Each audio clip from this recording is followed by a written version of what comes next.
Yo, what's up, guys? It's your boy Looney, and today we're going to discuss buying versus selling options and what I'm doing right now.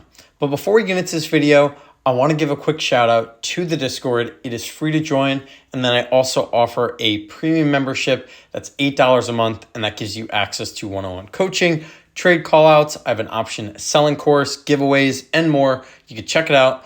All the links to that are in the description. So let's get into this, because buying options does feel exciting. It's like you're betting small for a chance to win big. But selling options, on the other hand, that's where most of the consistent money is actually made. So let's actually break down buying versus selling options and what really makes people money. And if we switch over to buying options, when you buy a call or a put, you're paying a premium for either the right to buy or sell a stock at a certain price. When you buy a call, you're basically saying you're paying for the right to buy the stock. And if you're buying a put, you're essentially saying you're buying the right to sell a stock at a certain price. And it is cheap up front. And if the stock actually moves in a direction in your favor, your option can explode in value. But the catch is most options actually expire worthless. So in other words, you could lose 100% of what you put in, and that happens more often than not. Now, I am sort of against buying options, but that doesn't mean I don't buy options, because I do. And here's a few times I do. I only do it in extreme scenarios or very strategic and hedge situations. So let's start off with the debit spread, the call debit spread. So I own SoFi, I own 400 shares, and I have covered calls going on. And we'll get into selling options and how they work, but the covered calls are actually a hedge to the downside and essentially betting that the stock trades sideways and doesn't go upwards a lot, which SoFi is doing. So I wanted to catch this direction, and I hedge so that I can catch this direction. So when SoFi runs up, I can make money. And I opened up this SoFi debit spread, and it's essentially buying a call and then selling a call. And it's a defined risk versus reward. And I just need SoFi to stay above $22 and I'll make money. So although buying options are a little bit more risky, you can have defined risk and do less risky plays like debit spreads. And that's what I did. So if this one goes in my favor, I will make $73 if it stays above that $23. And if it doesn't, then we'll see what I actually make. So you can see here, if we go down to under 23, let's actually go down there. If you go under 23, you won't make the max profit. You'll make somewhere in between. But if it stays at $23 or above, you'll make that max profit. And I'll probably close this trade early, if I'm being honest. And this is also the type of trade that I give to my premium members. But you can see here, this one's a very strategic. I'm not just gambling and shooting for the stars. I'm trying to be strategic with buying options. So SoFi is running hot. I want to catch that trend and make money while it is running hot and not lose all my gains from these covered calls that are deep in the money and unfortunately actually losing money in the meantime. So that's one example. And another example is a long-term leap option. I love to do these, especially when the market's actually undervalued. And I can show you two. This Riot one I bought when the market was actually pretty bearish at the time, and I bought it back in May, and this only costed $400, which sort of seems like a lot because when you buy long-term leap options, it is about a year out and one that is deep out of the money. So it's a little bit safer and it's more costly. So right now this one is up $500 or 127%. And I just stayed patient. I didn't do this day trade. I'm simply just letting this play out. And it acts as if I actually own 100 shares so I can combine this with different strategies. And that's exactly what I'm doing. I'm running covered calls on this and doing a poor man's covered call essentially. But again, I just need Riot to stay above that $9 and I will be profitable, which I'm pretty confident in. And if you were to open up another trade, you'd want to do one that is about a year out, and you're going to want to do this buy call. And again, you want to be in the money, so deep in the money, and choose that delta of 0.7 or 0.85. Right now, the market's running a bit hot, so it's might not be the best time to do it. And that's what I want to show you with SoFi. I actually did this one at a pretty poorly timed, and this was done back in January where the market was pretty much topping out. And I bought this where my break even is now $17.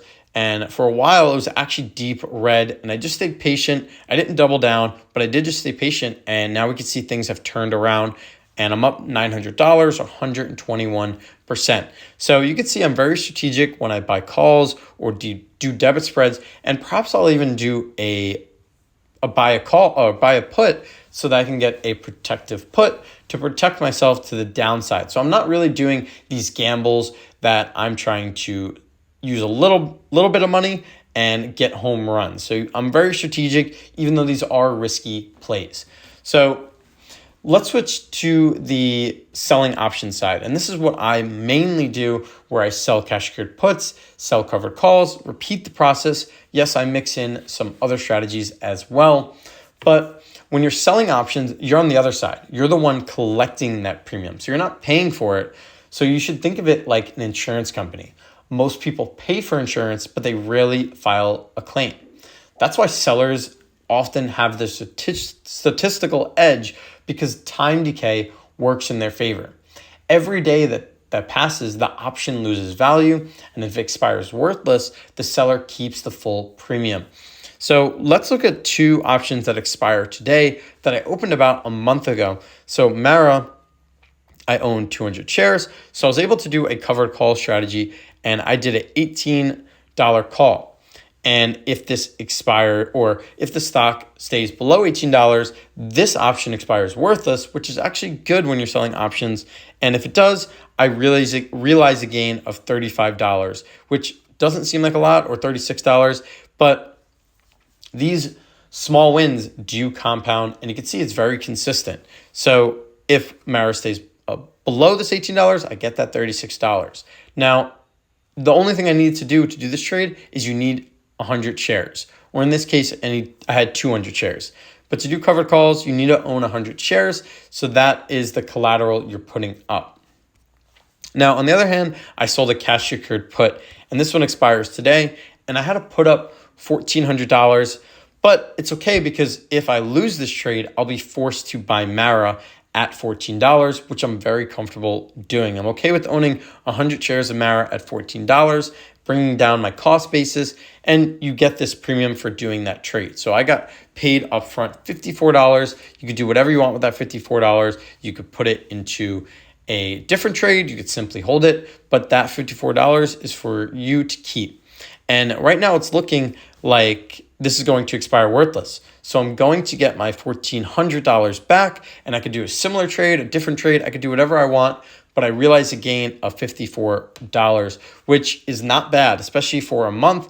And again, this is a compounding strategy. If you keep doing this, these $54 should be double or triple. And you could see how quickly this adds up. And I mainly do selling options, and if we go to my year return, I'm actually up 40%. So pretty good with just simply selling options. And it's not super sexy, but it does work. And you can do a little bit more risky trades or defined risk trades, and that is what I'm doing. I'm doing a put credit spread on HIMS, and I'm essentially saying I think HIMS is going to stay above $37. And if it doesn't, I don't necessarily lose the trade just yet, but it's where things get dicey, and I might have to close the trade early for a loss or a slight win. And this one's a little bit more defined risk. So although you're getting more for what you're paying for, it is a little bit more risky. So for doing this trade, I got paid $29 up front, and so far it's looking good.